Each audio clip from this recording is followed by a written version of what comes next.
This concept is at least 40 years old because we were poor and we couldn't have shark leaders made up with a certain size rig, hook on it.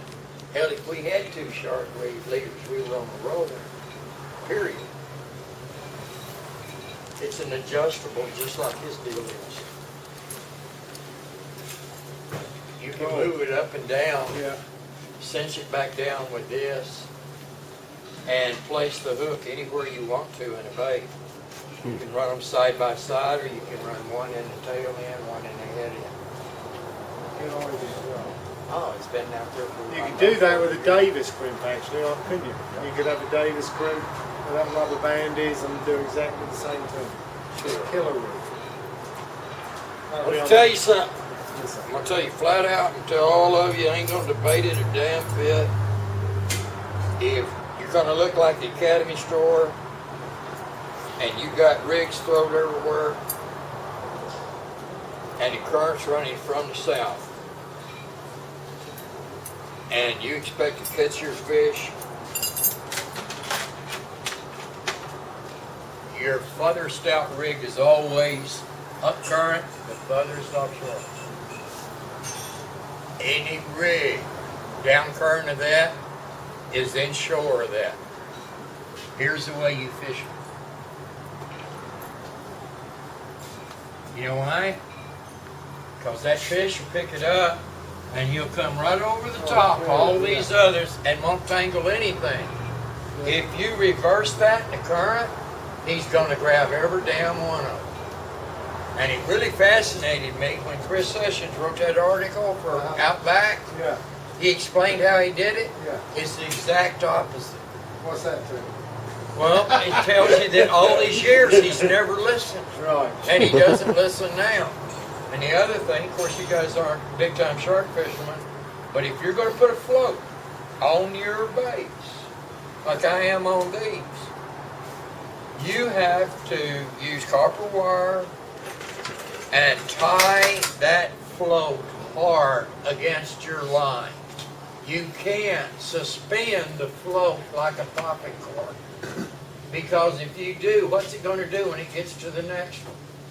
It's going to hit it and wrap around it. Oh, yeah, cool. And it'll wrap around every damn one of them. No wonder Sessions loses so many fish. Because I've never lost many fish. Gee, it's more likely what's happening. It's one of many things. Yeah. Therapy would help also, but...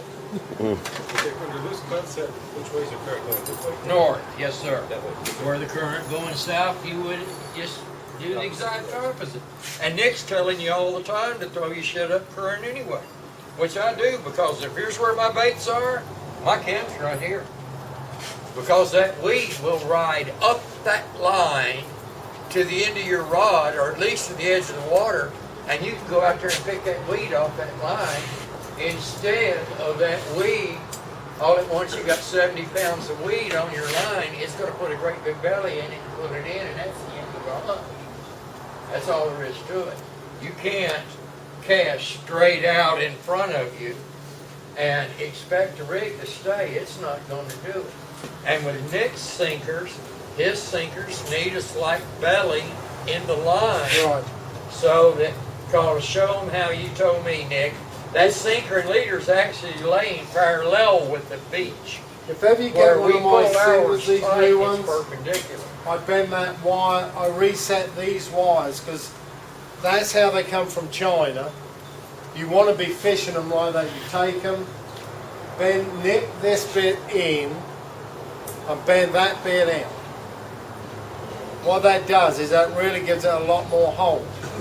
Someone said to me the other day, my sinkers don't hold. Well, the fact is... Lots of people say that to you now. Right, but if you take a piece of lead and put anchor wires in it, it's going to hold better. It does. So when the person says that, I question their fucking sanity. Because it doesn't tie in. Because that will make it hold better than one that hasn't got wires. Right? So here's the key though. What they do, they will throw out and they will start tightening that line to that sinker as soon as it's down, and then they put it in the rest. what they've effectively done is this. They've thrown out, got a nice cast, they've tightened up, and they've opened the sinker wires up, right? Current comes along now, and it's pushing it down the beach. Happens every time, right? If they did this,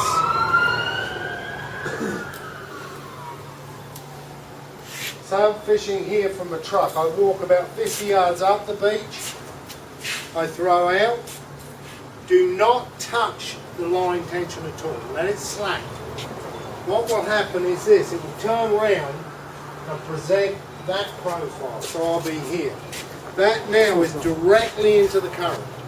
Now hold like 3 times the amount that it ever did before. And the fish will take the slack out with it. As soon as that picks up, fish is going to go angle of least resistance straight down the beach. Once he's stopped his outward run, if ever I get into a fish, a big one, they might, and I call big like 6 foot, he'll pick it up and he'll start that run out.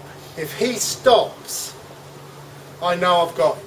I mean, it's very rare that I'll lose him once that stop's taken place, because he's going to turn and he's going to go up the beach. All I do is go in front of him, keep walking with him, and if he turns like pompano, they're running backwards and forwards and jacks. They'll stop and they'll go back this way, and then I'll go back that way. But most fish will take the angle of least resistance and run with it. So up-tide fishing, what Billy's idea there is awesome. I wanted to show you just a couple of new things that we've got.